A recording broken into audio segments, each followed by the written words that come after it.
Sethuramayya C V ഉണ്ടാക്കി വെച്ചിരുന്ന ഒരു ബെഞ്ച് മാർക്കുണ്ട്. അതിനെ ബീറ്റ് ചെയ്യാനൊന്നും മലയാളത്തിൽ പിന്നെ ഒരു പടം എനിക്കറിയില്ല. അപ്പോൾ ഒരു മോഹൻലാൽ, ഒരു മമ്മൂട്ടി ഓൾറെഡി സംസാരം നടന്നുകൊണ്ടിരിക്കുകയാണ്.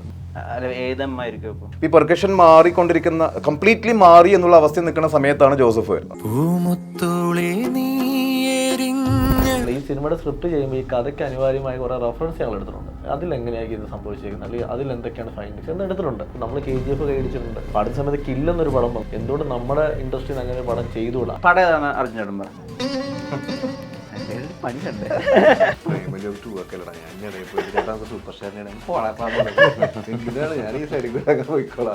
അങ്ങനെ നോക്കണമെങ്കിൽ തോന്നുന്നു ഉടനെ തന്നെ പാൻ ഇന്ത്യൻ ലെവലിലേക്ക് പൊക്കോളും. ചെറിയ കളികളില്ലേ അച്ഛനിപ്പോ ഒരു 100-200-300ഓളം ട്രോഫീസ് ഉണ്ട്.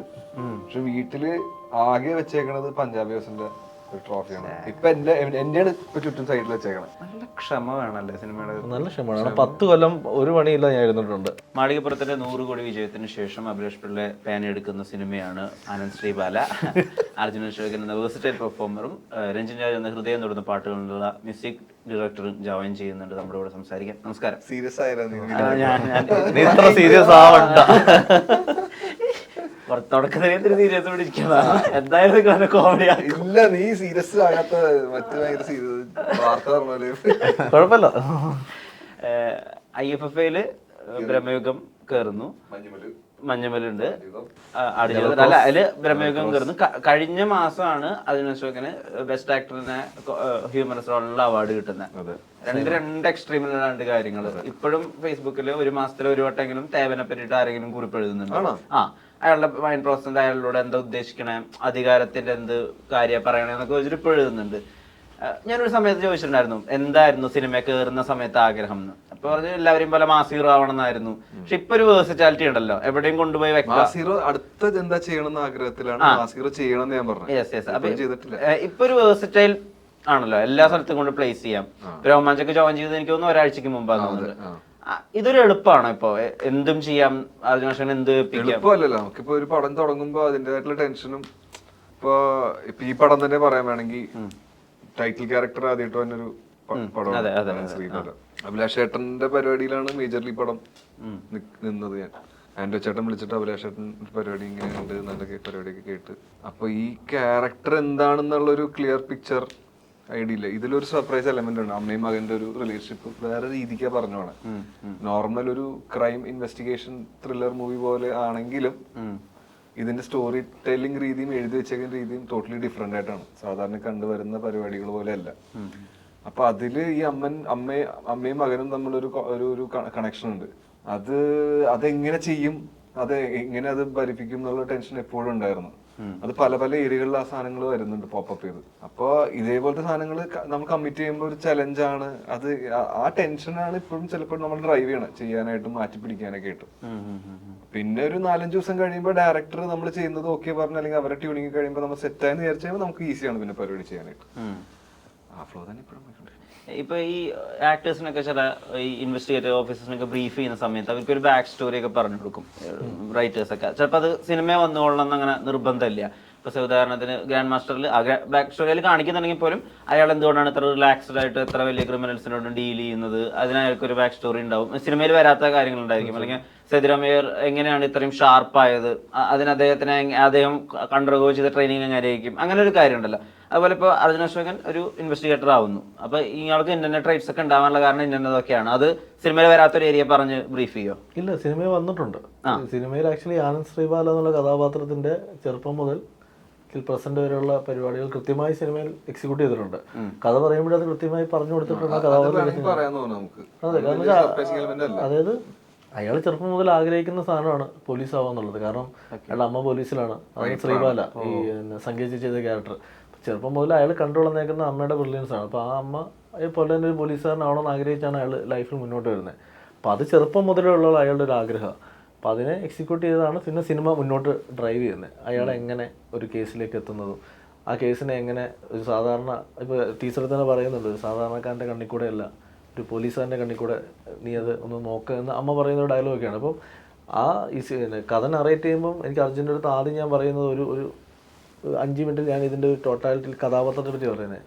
ഇങ്ങനെ ആ ക്യാരക്ടർ കേട്ട എക്സൈറ്റ്മെൻറ്റിനാണ് ആദ്യം വിളിച്ചാൽ നമുക്ക് ചെയ്യാം എന്ന് പറയുന്നത്. പിന്നാണ് അതിനകത്ത് ഏത് കേസാണ്, എന്താണ്, എങ്ങനെയാണ് എന്നുള്ളത് ഡീറ്റെയിൽ കഥകളും കാര്യങ്ങളായിട്ട് ബാക്കി പറയുന്നത്. അപ്പോൾ ഈ ഒരു കഥാപാത്രം കേട്ടപ്പം കിട്ടിയ ക്യൂരിയോസിറ്റി തന്നെയാണ് ഇപ്പം ഏതൊരു ആർട്ടിസ്റ്റും അത് കേൾക്കുമ്പോൾ അവർക്കത് ഹുക്ക് ചെയ്യും എന്ന് എനിക്ക് തോന്നിയിട്ടുണ്ടായിരുന്നു ആ ഒരു കഥാപാത്രം. കാരണം സാധാരണ നമ്മൾ എപ്പോഴും ട്രീറ്റ് ചെയ്യുന്ന രീതിയിലല്ല ആ കഥാപാത്രത്തെ ട്രീറ്റ് ചെയ്തേക്കുന്നത്. അതിലൊരു സർപ്രൈസ് എലമെന്റ് ഉണ്ട് അതിൽ. അപ്പോൾ അത് തിയേറ്റർ എക്സ്പീരിയൻസ് ചെയ്യേണ്ട ഒരു സംഭവമാണ്. പിന്നെ അതിനെ എങ്ങനെ എക്സിക്യൂട്ട് ചെയ്തൊരു സ്ക്രിപ്റ്റാക്കി മാറ്റാം അല്ലെങ്കിൽ ഒരു ഡീറ്റെയിൽ സ്ക്രീൻ പ്ലേ ആക്കി മാറ്റാം എന്നുള്ള പ്രോസസ്സ് കൊണ്ടാണ് മാളികപ്പുറം കേണ്ട ഒരു ഇത്രയും ഒരു സമയമെടുത്ത് ഈ സിനിമ ഞാൻ ചെയ്യുന്നത്. അപ്പോൾ എൻ്റെ ഇതിൽ ഏറ്റവും വലിയ എക്സൈറ്റ്മെൻറ്റ് അമ്മ മകൻ റിലേഷൻഷിപ്പിൽ ഉണ്ടാവുന്ന ഒരു ഇൻവെസ്റ്റിഗേഷൻ തന്നെയാണ്. അപ്പോൾ അത് സംഘടിച്ച പോലെ ഒരു ആർട്ടിസ്റ്റ് വന്നപ്പോഴത്തേക്ക് നമ്മൾ എന്താണ് എഴുതി വെച്ചത് അതിനേക്കാൾ എനിക്ക് തോന്നുന്നു ഒരു 100% മുകളിലേക്ക് വന്നു ചേച്ചി ചെയ്തപ്പോഴത്തേക്ക്. എന്നാൽ ചേച്ചിയെ കുറേ നാളിന് ശേഷമാണ് ത്രൂ ഔട്ട് ഇങ്ങനെ ഒരു ക്യാരക്ടർ നമ്മൾ കാണുന്നത്. ചേച്ചി ഇതുവരെ പോലീസ് ചെയ്തിട്ടില്ല, ഫസ്റ്റ് ടൈമാണ് ചെറിയ പോർഷനിലും. പക്ഷെ ഇതിലൊരു ചേച്ചി ആദ്യമായിട്ടാണ് പോലീസ് ചെയ്യുന്നത് ത്രൂ ഔട്ട് ചെയ്യുന്നത്. അപ്പം അതൊക്കെ ഒരു ഭയങ്കര ഒരു ഞങ്ങൾക്കൊരു എക്സ്പീരിയൻസ് ആയിരുന്നു. ഇത്രയും സീനിയർ ആർട്ടിസ്റ്റിൽ നിന്നും കിട്ടിയ ചില ഇൻപുട്സ്, അത് ചില മൈന്യൂട്ട് നോട്ടങ്ങളിലൊക്കെ തിയേറ്ററിൽ കിട്ടാൻ പോകുന്നൊരു ഇമ്പാക്റ്റ് സിനിമ കാണുമ്പോൾ അറിയാൻ പറ്റും. പ്രത്യേകിച്ച് എൻ്റെ ക്ലൈമാക്സ് ഷോട്ട്, ലാസ്റ്റ് ഷോട്ട് സിനിമയുടെ ആ ഷോട്ട് എന്ന് പറയുന്നത് തിയേറ്ററിൽ ഇറങ്ങി പോകുന്ന ഓഡിയൻസ് കണ്ണ് നിറഞ്ഞ് ഇറങ്ങിപ്പോകും. കാരണം അതിന് ഏറ്റവും ഗുണമായിരിക്കുന്ന പെർഫോമൻസ് 100% കിട്ടിയെങ്കിൽ 200% അവിടേക്ക് മ്യൂസിക്കലി അതിനെ അപ്ലിഫ്റ്റ് ചെയ്തേക്കുന്നതാണ് രഞ്ജിൻ ചെയ്തേക്കുന്ന ഒരു ബാക്ക്ഗ്രൗണ്ട് സ്കോർ. അത് ഈ സിനിമയുടെ എനിക്ക് തോന്നുന്നു ഓഡിയോ റിലീസ് ആകുമ്പോൾ അറിയില്ല, ഇതിലൊരു അമ്മ സോങ് ചെയ്തിട്ടുണ്ട്. രഞ്ജനെ എനിക്ക് ആസ് എ റൈറ്റർ അല്ലെങ്കിൽ ആസ് എ ഫ്രണ്ട് എനിക്ക് രഞ്ജനിലേക്ക് ഏറ്റവും കൂടുതൽ ഇഷ്ടപ്പെട്ടേക്കുന്നത് അവൻ്റെ വർക്കുകളാണ്. ആദ്യമായിട്ട് നമുക്കറിയാം കേരളം മുഴുവൻ ഏറ്റുപാടിയാണ് ഭൂമത്തോളെ. അപ്പോൾ അത് ചെയ്യുമ്പോൾ എനിക്ക് തോന്നുന്നു രഞ്ജൻ്റെ അമ്മ മരിച്ച് വളരെ നിസ്സാര ദിവസങ്ങളായിരുന്നു അതെ ആ ദിവസങ്ങളിലും. പക്ഷെ അതിനുശേഷം രഞ്ജന് ഞാൻ എഴുതിയ സിനിമകളാലും അല്ലാത്ത സിനിമകളാലും എനിക്ക് തോന്നുന്നു ഈ മാളികപ്പുറത്തിലെ നങ്ങേരിപ്പ് എന്നൊക്കെ പറഞ്ഞാൽ അച്ഛൻ മകൾ റിലേഷൻഷിപ്പാണ്. ഏലമലക്കാട് പറഞ്ഞാലും അച്ഛൻ മകൾ റിലേഷൻഷിപ്പാണ്. പക്ഷെ ഒരു അമ്മ പ്രോപ്പർ ഒരു അമ്മ സോങ് അവന് പിന്നീട് കിട്ടിയിട്ടില്ല. ഈ പാട്ട് വന്നപ്പോഴത്തേക്ക് രഞ്ജന് കൃത്യമായിട്ട് ആ ഒരു ഇമോഷണലിയാണ് ഈ പാട്ട് ചെയ്ത് വെച്ചിരിക്കുന്നത്. അതുകൊണ്ട് തന്നെയാണ് ഈ പാട്ട് ഞങ്ങൾ പലപ്പോഴും ഷൂട്ട് ചെയ്യാൻ ലൊക്കേഷനിൽ ഇടുമ്പം പലരുടെയും കണ്ണ് നിറഞ്ഞിട്ടുണ്ട്. 2 സീനില് അത് ഇട്ടിട്ടുള്ള അതും ഭയങ്കര ഡെപ്ത്ഫുൾ ആയിട്ടുള്ള 2 സീനാണ്. അപ്പം ആ ഒരു ഇമോഷൻസ് പണി നമുക്ക് എടുക്കേണ്ടി വന്നില്ല, ഉള്ളിന്ന് തന്നെ ഇങ്ങനെ ഇട്ട് തന്നു. അപ്പോൾ ഈ ഇമോഷണലി പാട്ട് ചെയ്യാൻ വേണ്ടി ഏറ്റവും ബെസ്റ്റ് മ്യൂസിക് ഡയറക്ടറാണ് എനിക്ക് പേഴ്സണലി ഞാൻ വർക്ക് ചെയ്തിട്ടുള്ളത്. അതിൻ്റെ എല്ലാ പടങ്ങളും ചെയ്ത് രഞ്ജനാണ്. അപ്പോൾ ഇതിലിങ്ങനെ ഒരു അമ്മ മകൻ സോങ് വേണം, ഒരു അമ്മയും മകനും കൂടെ ഒരുമിച്ചുള്ളൊരു സോങ് വേണമെന്ന് പറയുമ്പോഴത്തേക്ക് അവൻ തന്നൊരു ഔട്ടുണ്ട്. അത് ശരിക്കും സിനിമയെ ഭയങ്കരമായിട്ട് വലുതാക്കി കളഞ്ഞു. പിന്നെ ഇതുവരെ ഞങ്ങൾ ചെയ്ത പാറ്റേണിൽ നിന്ന് വ്യത്യസ്തമായിട്ടുള്ളൊരു ബാക്ക്ഗ്രൗണ്ട് സ്കോറിംഗ് ആണ് ഈ സിനിമയ്ക്ക് ചെയ്തിരിക്കുന്നത്. അതിന് സാധാരണ എനിക്ക് തോന്നുന്നു മാളികപ്പുറമൊക്കെ തലേന്നൊക്കെ പറഞ്ഞ് പിറ്റേ ദിവസം പാട്ടുണ്ടാക്കിയിട്ടുണ്ട്. പക്ഷെ ഇത് കുറച്ച് സമയമെടുത്ത് ആണ് ചെയ്തിരിക്കുന്നത്. ഇത് എനിക്ക് തോന്നുന്നു രഞ്ജൻ നമ്മുടെ വർക്കുകളിൽ ഏറ്റവും കൂടുതൽ ടൈം സ്പെൻഡ് ചെയ്തേക്കുന്നത് ശ്രീബാലയുടെ പ്രൊഡക്ഷന് വേണ്ടിയാണ്.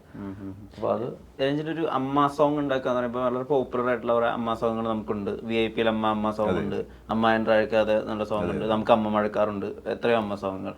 അങ്ങനെ ഒരു അമ്മ സോങ് മനസ്സിൽ എപ്പോഴും അത് സ്വന്തം അമ്മേനെ വയ്ക്കും, അങ്ങനെ ഒന്നും ആലോചിക്കില്ല. അതായത് മെയിൻലി നമ്മൾ കുറച്ച് കോഡ്സ് ഒക്കെ പിടിച്ച് ഇങ്ങനെ നോക്കി പോകുമ്പോൾ ഏതൊരു സ്ഥലത്ത് ഈ പറഞ്ഞ പോലെ എനിക്ക് എൻ്റെ അമ്മയും ഹുക്ക് ചെയ്തിട്ടുണ്ട് ഈ പാട്ട് ചെയ്യുമ്പോൾ ഡെഫിനറ്റായിട്ടും. അപ്പോൾ നമ്മളെല്ലാം അഭിലാഷാണെങ്കിൽ ഞാനൊക്കെ ഒരു ഇമോഷണൽ ജീവികളാണ് ബേസിക്കലി. അപ്പോൾ അതുകൊണ്ടാണ് പലപ്പോഴും അവൻ്റെ സ്ക്രിപ്റ്റായിട്ട് എൻ്റെ മ്യൂസിക് ഭയങ്കര സിങ്കാവാറ്. അപ്പോൾ ഇപ്പോൾ മാളികപ്പുറത്തിലാണെങ്കിലും എന്തൊക്കെ മാസ് എലമെന്റ്സ് ഉണ്ടെങ്കിലും അതിൻ്റെ ഇമോഷണൽ ഏരിയ കൊണ്ടാണ് ആ മാസിന് കൈയടി വീണത്. അപ്പോൾ അതുകൊണ്ട് തന്നെ നങ്ങേൽ പൂവേ ഉണ്ടായി. നങ്ങേൽ പൂവയുടെ ഒരു ബാക്കിംഗ് ആണ് ഓവറോൾ മൂവിയുടെ ഇമോഷൻ നമ്മളിങ്ങനെ പൊതിഞ്ഞിരിക്കുന്നത്, അതുകൊണ്ടാണ് പൊതിഞ്ഞിരിക്കുന്നത്. അപ്പോൾ അതേപോലെ തന്നെ ഇതിലും അങ്ങനെ ഒരു വലിയ പോയിന്റ്. അപ്പോൾ ഞാൻ ഈ അമ്മ സോങ് ഉണ്ടാക്കാൻ വേണ്ടി എല്ലാ മക്കളും കേട്ട് അമ്മയെ ആലോചിക്കും അങ്ങനെയൊന്നും ചിന്തിക്കുന്നൊന്നുമില്ല. പക്ഷേ അത് ചിലപ്പോൾ എൻ്റെ അമ്മയുടെ അനുഗ്രഹം അറിയാം, ഓട്ടോമാറ്റിക്കലി അത് സംഭവിക്കുന്നു എന്നുള്ളതാണ്. അതിന് വേണ്ടി പർപ്പസ്ലി ഞാൻ ചെയ്തിട്ടില്ല, ഈ പടത്തിലും ചെയ്തിട്ടില്ല. എനിക്ക് ഫോണിൽ കൂടെയാണ് ആദ്യമായിട്ട് എനിക്ക് പാടി കേൾപ്പിച്ചിരുന്നത്. ഇങ്ങനെ വണ്ടിയിൽ പോകുമ്പോൾ പെട്ടെന്ന് വിളിച്ചിട്ട് എടാ ഒരു ട്യൂൺ കിട്ടി കേട്ട് നോക്കണമെന്ന് പറഞ്ഞിട്ട് ഇവൻ തന്നെ ഒരു വരികൾ, ഇവൻ്റെ സ്ഥിര സ്വഭാവം, ഇവൻ തന്നെ വരി ഉണ്ടാക്കി എഴുതി തരും. ഈ ഡമ്മി ലിറിക്സിൽ നിന്ന് വലിയ കാര്യമായ മാറ്റങ്ങളൊന്നും പലപ്പോഴും വരാറില്ല. സീരിയസ്ലി എനിക്ക് തോന്നുന്നു ഇല്ലസ്ട്രേറ്ററിന് പാട്ട് അയച്ചു കൊടുക്കുമ്പോൾ ഇവൻ പാടിയാണല്ലോ അയച്ചു കൊടുക്കുന്നത്. ഇങ്ങനെ മറ്റേ തനന ആ പരിപാടിയല്ല. അപ്പോൾ അവർ നോക്കുമ്പോഴും കൊള്ളാമല്ലോ നല്ല വരികളൊക്കെ ആണോണ്ട് ഇത് വെച്ചു കൊടുക്കും. എനിക്കൊന്ന് 1-2 പടങ്ങൾ, ഞാൻ പേരൊന്നും പറയുന്നില്ല, പടങ്ങളിൽ ഞാനും ഇവനും കൂടെ ഞങ്ങൾ ഭയങ്കര രസമായിട്ടിരുന്ന് പറയണം നമുക്ക് എഴുതാടാന്നൊക്കെ പറഞ്ഞ് എഴുതി കൊടുത്ത് പിന്നീട് പാട്ട് വരുമ്പോഴത്തേക്ക് ഞാൻ പറയും എടാ ഈ വരിയൊക്കെ നമ്മുടെ അല്ലേ അറിയാതെ തന്നെ നിങ്ങൾ പാട്ടെടുത്ത് ഉറപ്പായിട്ടും. അപ്പം അങ്ങനെ ഇവൻ എനിക്ക് പാടി കേൾപ്പിച്ച് തരുമ്പോൾ ഞാൻ വണ്ടി ഓടിച്ച് പോയിക്കൊണ്ടിരിക്കുകയാണ്. എനിക്ക് കേട്ടപ്പോൾ ഭയങ്കര, ഞാൻ പറഞ്ഞു എടാ ഇത് ഭയങ്കര രസമായിട്ടുണ്ട്, ഭയങ്കര രസമായിട്ടുണ്ട്. കാരണം വെച്ചാൽ ഇതിൻ്റെ ഒരു മൃദുലയാണ് ആ പാട്ട് പാടിയത്. നമ്മുടെ രാജീവ് ഗോവിന്ദ് എന്ന് പറയുന്ന ലിറിസിസ്റ്റാണ് അദ്ദേഹം. അനാർക്കലി പോലുള്ള സിനിമകൾ, ഓർഡിനറി പോലുള്ള പടങ്ങൾ, അല്ലെങ്കിൽ കണ്ണിനുള്ളിൽ നീ കൺമണി ഒക്കെ പോലെ ഒരുപാട് ഹിറ്റ് സോങ്സ് ചെയ്തിട്ടുണ്ട്, സാഹിബ ഒക്കെ പോലെ.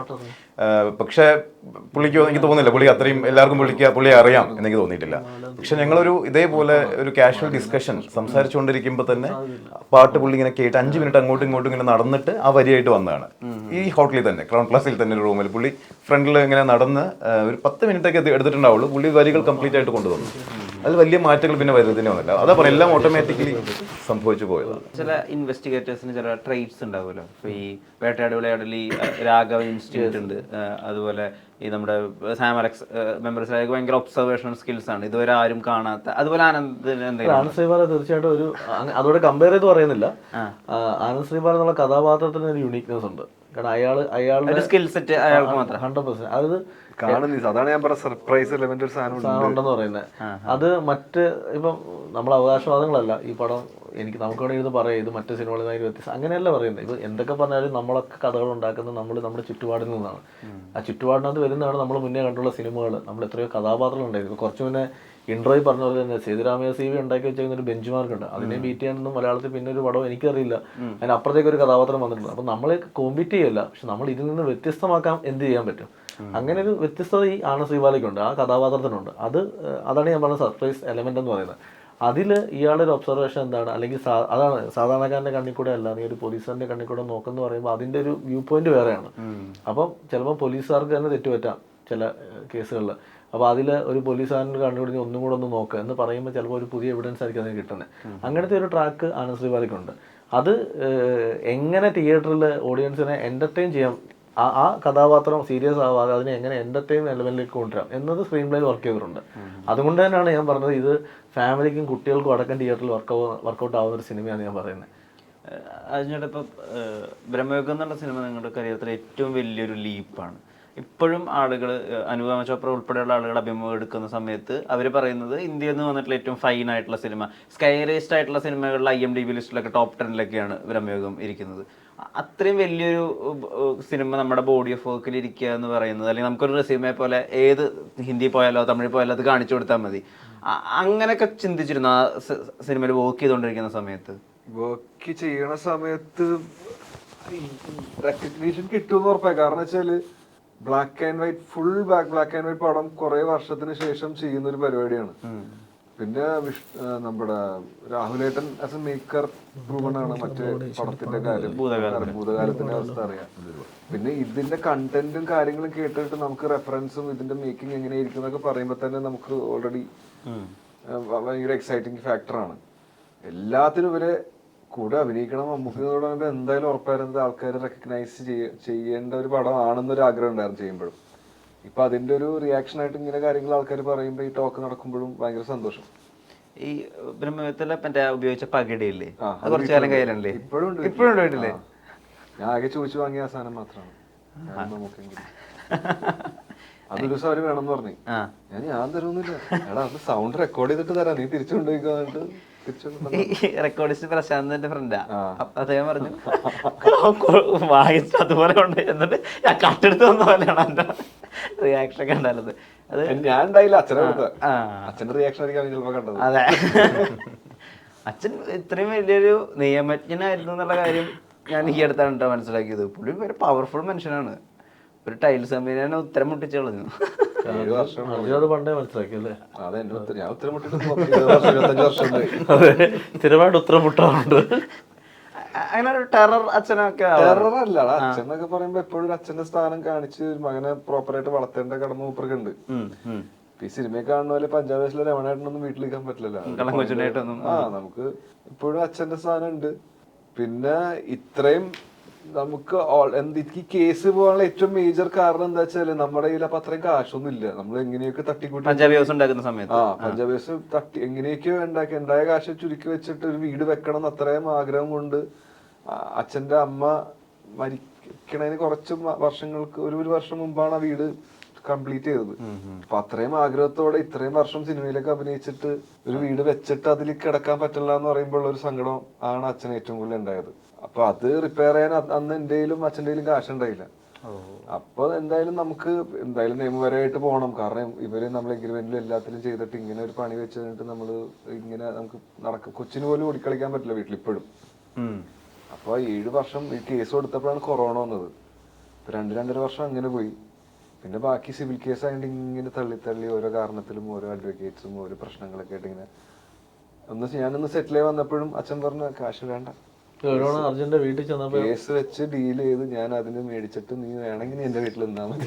അല്ല ഇത് ഒരാൾ അർജുന്റെ വീട്ടിൽ ചെന്നപ്പോ ഞാൻ ആദ്യമായിട്ട് ഇത് കാണുന്നേ. അപ്പൊ ഞാനിങ്ങനെ ഇവർ ഈ മാറ്റ് ഇട്ടേക്കണം, ഇതിന്റെ അടിയിലാണ് ഈ ടൈൽസ്. ഇത് നടക്കുമ്പോൾ സൗണ്ട് കേൾക്കും. അപ്പൊ അശോകനോട്ട് ഇരിക്കുക. അപ്പൊ ഞാൻ പെട്ടെന്ന് ഇവനോട് ഞാൻ വെച്ചാണ് എനിക്കിതൊക്കെ മാറിക്കൂടെ, അത്യാവശ്യം പൈസയൊക്കെ ശമ്പളമൊക്കെ കിട്ടുന്നില്ലേ ചോദിച്ചപ്പോഴത്തേക്ക് അശോകൻ അവിടെ നിന്ന് ഈ സൗണ്ട് കേട്ടാൽ നമുക്ക് കള്ളന്മാരൊന്നും മനസ്സിലാവും, അതുകൊണ്ട് ഞാൻ ഇട്ടേക്കാം. അത് ഇത് പറയുമ്പോഴും പുള്ളിയുടെ ഒരു വിഷമമുണ്ട്. അപ്പോൾ ഞാൻ പറഞ്ഞു അല്ല അശോകൻ ഇത് കൊച്ചയ്ക്ക് ഓടുന്നതല്ലേ, ഇത്ര ആയില്ലേ, ഇനിയിപ്പോൾ കേസ് വിധി വരട്ടെന്ന് പറഞ്ഞു. പക്ഷെ വിധി വന്നപ്പോൾ ഭയങ്കര സന്തോഷമായി. കാരണം വെച്ചാൽ നമുക്ക് അവകാശപ്പെട്ടതല്ലേ. അദ്ദേഹത്തിന് എത്രത്തോളം ആ വീട് ഇമോഷണലി അറ്റാച്ച്ഡ് ആണ്. നമുക്ക് പേര് കേട്ടാലും അറിയാം. വീട്ടിൽ പഞ്ചാബി ഹൗസ് പേരിടണമെങ്കിൽ അച്ഛനിപ്പോ ഒരു 100-200-300ഓളം ട്രോഫീസ് ഉണ്ട്. പക്ഷെ വീട്ടില് ആകെ വെച്ചേക്കണത് പഞ്ചാബി ഹൗസിന്റെ ഒരു ട്രോഫിയാണ്. ഇപ്പൊ എന്റെയാണ് ഇപ്പൊ ചുറ്റും സൈഡിൽ വെച്ചേക്കണത്. പണ്ട് അച്ഛന്റെ ഒരു നിരത്തി വെച്ചോണ്ടിരുന്നു, ഒരു കബോർഡ് നിറച്ചും സിനിമയുടെ ട്രോഫികളായിരുന്നു. ഇപ്പൊ അച്ഛന്റെ പഞ്ചാബി ഹൗസ് എന്റെ കിട്ടുന്ന അച്ഛൻ കൊണ്ടുവന്ന് തന്നെ സൈഡിൽ അവിടെ ഇവിടെ വെക്കും. കാണുമ്പോൾ ഒരു സുഖമുണ്ട്. എപ്പോഴും ആലോചിക്കാറുണ്ടോ എനിക്കൊരു കള്ളം കൊച്ചുണ്ണി ആവാൻ പറ്റുമോ, എനിക്കൊരു മണവാളനാവാൻ പറ്റുമോ, അങ്ങനെ ആലോചിച്ചിട്ടുണ്ടോ? ഒരു ഔട്ട് ആൻഡ് ഔട്ട് എനിക്ക് ഏറ്റവും ഇഷ്ടപ്പെട്ട് ചെയ്യണത് പറക്കുന്ന കളിയുടെ ക്യാരക്ടറാണ്. എനിക്ക് സുന്ദരൻ എനിക്ക് ഭയങ്കര ഉള്ളിൽ, കാരണം അത്രയും ഫ്രീ ആയിട്ടാണ് രണ്ടുപേരുള്ളതുകൊണ്ടാണ് അങ്ങനെ ചെയ്യാൻ പറ്റുന്നത്. രണ്ടും കൂടെ ഉള്ളതുകൊണ്ട് മാത്രമാണ് അച്ഛൻ അത്രയും പവർഫുൾ ആയിട്ട് ചെയ്യുക. കാരണം കൊടുത്താൽ തിരിച്ച് കിട്ടണം, എന്ത് കൊടുത്താലും തിരിച്ചു കിട്ടണം, അങ്ങോട്ടും ഇങ്ങോട്ടായാലും. ഞാനൊക്കെ ഈ ലാമ്പ് തല വെച്ചിട്ട് ഇങ്ങനെ നോക്കിയിട്ടുണ്ട്.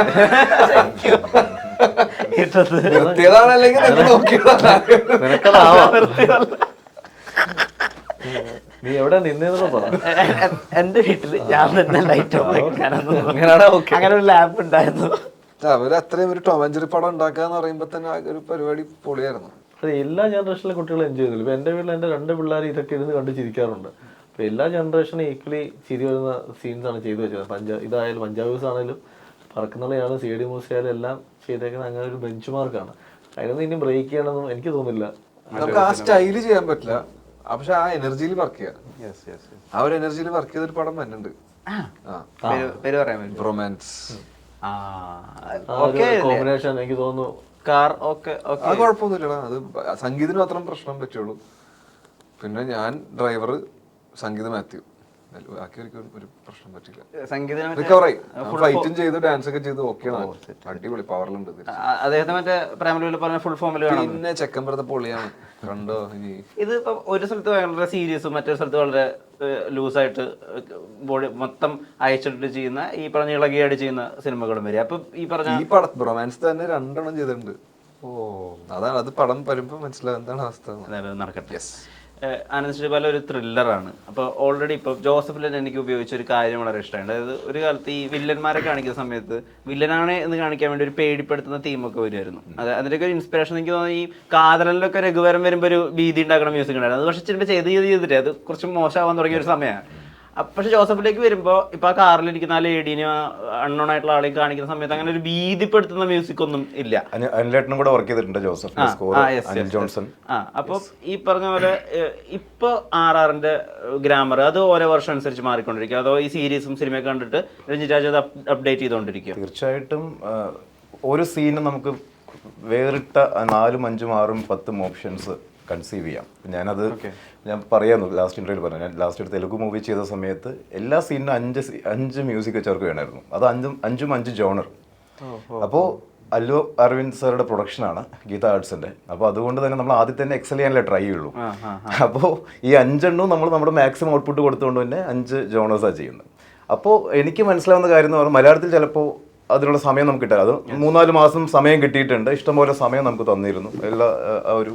പക്ഷെ മലയാളത്തിൽ നമുക്ക് അത്ര ചിലപ്പോൾ സമയം കിട്ടാറുണ്ടാവില്ല. പക്ഷെ ഈ പടത്തിന് കിട്ടിയിട്ടുണ്ട്. അപ്പോൾ അതൊക്കെ എനിക്ക് ഭയങ്കര എക്സ്പീരിയൻസ് ആയിട്ടും ഈ ജോണർ നമ്മൾ ശരിക്കും തിങ്ക് ചെയ്യാൻ സാധ്യതയില്ല. ഒരു ഫോക്ക്, അതായത് വളരെ ഇമ്പോർട്ടൻ്റ് ആയിട്ടുള്ള ഒരു ഇൻവെസ്റ്റിഗേഷൻ സീക്വൻസ് പോകുന്ന സമയത്ത് ഒരു പോലീസ് ഉദ്യോഗസ്ഥൻ ഇൻവെസ്റ്റിഗേറ്റ് ചെയ്യുന്ന സമയത്ത് അവർ പറയുന്നത് നമ്മുടെ ഡമരൊക്കെ വെച്ചുകൊണ്ടുള്ള ടോൺസാണ് പറയുന്നത്. ഫുൾ നേറ്റീവ് ആയിട്ടുള്ള ടോൺസാണ് പറയുന്നത്. അയ്യപ്പനും കോശിയും പോലത്തെ ഒക്കെ ടോൺസ് വേണം എന്നൊക്കെയാണ് അവരെന്നോട് പറയുന്നത്. അപ്പോൾ ഫോക്കൊക്കെ കൊണ്ടുവന്നപ്പോൾ ഓക്കെ കൊള്ളാലോ, അതൊരു വളരെ നായാട്ടിൻ്റെ റീമേക്കാണ്, ആലോചിച്ച് നോക്കണേ. അപ്പോൾ ആ പടത്തിന് ഇതും വർക്കൗട്ട് ആവുന്നുണ്ട്. വളരെ ഓർക്കസ്ട്രേറ്റ് ചെയ്യുമ്പോൾ അതും വർക്കൗട്ട് ആവുന്നുണ്ട്. ഇലക്ട്രോണിക് ഷെയ്ഡ്സ് കൊടുക്കുമ്പോൾ അതും വർക്കൗട്ട് ആവുന്നുണ്ട്. അപ്പോൾ ആ ഒരു എക്സ്പീരിയൻസ് ഒരു പഠനം പോലെ എനിക്ക് എടുക്കാൻ പറ്റിയിട്ടുണ്ട്. അതെനിക്ക് പലവിടെയും അപ്ലൈ ചെയ്യാൻ പറ്റുന്നുണ്ട്. ഇപ്പോൾ മലയാളത്തിലും പറ്റുന്നുണ്ട്, ആനന്ദ് ശ്രീബാലു ഡെഫിനറ്റ് ആയിട്ടും പറ്റിയിട്ടുണ്ട്. പിന്നെ ഈ പറഞ്ഞ പോലെ ഓൺ ദ ഫേസിൽ കൊടുക്കുന്ന പരിപാടി ഇപ്പോൾ പറഞ്ഞ പോലെ മാറിയിട്ടുണ്ട്. നമ്മൾ ഇത് വില്ലനാണ്, അല്ലെങ്കിൽ ഇതൊരു വളരെ വലിയൊരു ഷിഫ്റ്റ് നടക്കാൻ പോകുന്നു സിനിമയിൽ. ഇതിന് ശേഷം ഇനി സിനിമയിൽ ഭൂകമ്പമാണ്. ആ ഫീൽ കൊടുക്കാതിരിക്കാനാണ്, അതായത് ഓപ്പോസിറ്റ് ഉൾട്ട ചിന്തിക്കുമ്പോൾ പലപ്പോഴും കൂളായിട്ട് വർക്കൗട്ട് ചെയ്യുന്നുണ്ട്. അതിന് ഓപ്പോസിറ്റ് ആയിട്ട് ഒരിക്കലും ചിന്തിക്കാത്ത ഹെവിനെസ് വേണം എന്ന് എക്സ്പെക്ട് ചെയ്യുന്നവിടെ ഒന്നും കൊടുക്കാതിരിക്കുക, ചിലപ്പോൾ മ്യൂസിക് ഇല്ലാതിരിക്കുക, അങ്ങനെയുള്ള ഒരുപാട് എക്സ്പെരിമെൻറ്റ് ഇതിലും ഒരു പരിധി വരെ കുറച്ചൊക്കെ, എല്ലായിടത്തും പറ്റില്ല. ഒരു കമേഴ്ഷ്യലൈസ് ചെയ്യുന്ന സമയത്ത് എല്ലായിടത്തും പറ്റില്ല. മനഃപൂർവ്വം ചില സമയങ്ങളിൽ നമ്മൾ വെച്ചേ പറ്റൂ. കാരണം അങ്ങനെ ഒരു ഓഡിയനും കൂടെ നമ്മൾ മുന്നിൽ കാണണം. നമുക്ക് അത് അറിവില്ലാഞ്ഞിട്ടായിരിക്കില്ല, അറിഞ്ഞുകൊണ്ട് തന്നെ ചെയ്യുന്ന ഒരു അവസ്ഥയൊക്കെ വരും.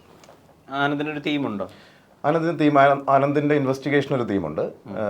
പിന്നെ ആനന്ദന്റെ അമ്മ എന്ന് പറയുന്നതിൽ ഒരു തീമുണ്ട്. പിന്നെ സിനിമയ്ക്ക് ഓവറോൾ ആനന്ദ് ശ്രീബാലയ്ക്ക് ഒരു ടോൺ നിങ്ങൾക്ക് ഡെഫിനറ്റ് ആയിട്ടും ഫീൽ ചെയ്യും. ഞാൻ ഇതുവരെ ചെയ്ത എൻ്റെ BGM ആയിട്ട് എനിക്ക് തന്നെ കണക്ട് ചെയ്യാൻ പറ്റാത്ത ഒരു അപ്രോച്ച് എനിക്ക് ഇതിൽ ചെയ്യാൻ പറ്റിയിട്ടുണ്ട്. ബേസിക്കലി കാര്യം എന്ന് വെച്ചാൽ നമുക്ക് എന്ത് പരീക്ഷണം ചെയ്യാൻ പറ്റും. പക്ഷെ ഇതിനൊക്കെ അപ്പുറത്തേക്ക് ഇപ്പോൾ ഒരു 20% ഓഡിയൻസിന് അപ്പുറത്തേക്കുള്ള 80% ഓഡിയൻസ് സാധാരണക്കാരെ ഓഡിയൻസാണ്. അഭിലാഷ് എപ്പോഴും പറയുന്നത് ഞാൻ ചില സാധനം കൊടുക്കും പറയും, മൊബൈലിൽ കേട്ടിട്ട് പറയടാ ഹെഡ്ഫോൺസ് ഇല്ലാതെ കേൾക്കുമ്പോഴും അതൊക്കെ കേട്ടോട്ടെ, നീ കൊടുക്കാൻ ട്രൈ ചെയ്യുന്ന എലമെന്റ്സ് കുറച്ചെങ്കിലും ഹെഡ്ഫോൺസ് ഇല്ലെങ്കിലും കേൾക്കാൻ എല്ലാവരും ഈ സാധനം കേൾക്കുന്നത്. ഇപ്പൊ സാധാരണക്കാരെ വീട്ടിലിരിക്കുന്ന വീട്ടമ്മമാരോ അല്ലെങ്കിൽ വീട്ടിലുള്ളവരൊക്കെ ഇത് കാണുന്നത് മൊബൈൽ സ്പീക്കറിലാണ്. അപ്പൊ അതിൽ ഈ സാധനം കിട്ടണം. നമ്മളൊരു ടെക്നിക്കലി അങ്ങനെ ഭയങ്കര സംഭവമാക്കി മാറ്റി ഇത് തിയേറ്ററിലെ അറ്റ്മോസ്ഫിയറിന്റെ ഈ അറ്റത്ത് നിന്ന് ആ അറ്റം വരെ അത് കേൾക്കട്ടെ എന്ന് ചിന്തിച്ചാൽ ഇതില്ലാതെ കാണുന്ന ഒരു വിഭാഗം ആളുകളുണ്ട് സാധാ തിയേറ്ററിൽ. മൾട്ടിപ്ലസ് അല്ലാതെ സാധാ തിയേറ്ററിൽ ഇപ്പോൾ ഇന്നും സിനിമ കാണുന്നുണ്ട്, സൗണ്ട് സിസ്റ്റം നല്ല ഓൾമോസ്റ്റ് എല്ലാ തിയേറ്ററും നല്ലതായിരുന്നു. അപ്പം ഞാൻ പറഞ്ഞത് അവിടെ നിന്ന് കാണുന്നതിന് അത് സൂക്ഷിക്കണം, അവനത് എൻജോയ് ചെയ്യണം. അപ്പം എനിക്കത് മാളികപ്പുറം ഞങ്ങൾ അങ്ങനെ ചെയ്തതാണ്. മാളികപ്പുറം ഇപ്പം പറഞ്ഞു വില്ലനെ മാളികപ്പുറത്തിൽ ഈ പറഞ്ഞ ഓൺ ദ ഫേസ് പരിപാടി കൊടുത്തിട്ടുണ്ട്. അതാ പറഞ്ഞ പർപ്പസ്ലി അത് ചെയ്യുന്നത്, അല്ല അറിയാഞ്ഞിട്ടല്ല. അവിടെ വേണമെങ്കിൽ നമുക്ക് കർണൻ പോലെയൊക്കെ ആക്കാൻ പറ്റും. നിങ്ങൾ ഉദ്ദേശിക്കുന്നത് വ്യക്തമായിട്ട് എനിക്ക് മനസ്സിലാവും. അത് ഞാനും വിഷ്ണു ഇരിക്കുമ്പോൾ നമ്മൾ പറഞ്ഞത് ഒന്നാമത് സമയമില്ല കേട്ടോ. ഞാൻ ഏറ്റവും കുറവ് ദിവസങ്ങൾ കൊണ്ട് തീർത്ത ഒരു സിനിമയാണ് മാളികപ്പുറം. നമുക്ക് ഏറ്റവും പേര് കിട്ടും 2 വീക്സിന് താഴെയാണ് അതിന്റെ സ്കോർ കംപ്ലീറ്റ്ലി. ഇപ്പൊ അഭിലാഷിന്റെ പടം ചെയ്യുന്ന സമയത്ത് ഏറ്റവും വലിയ ഗുണം പറഞ്ഞാൽ അഭി അങ്ങോട്ട് വന്ന് ശല്യം ചെയ്യില്ല എന്നുള്ളതാണ്.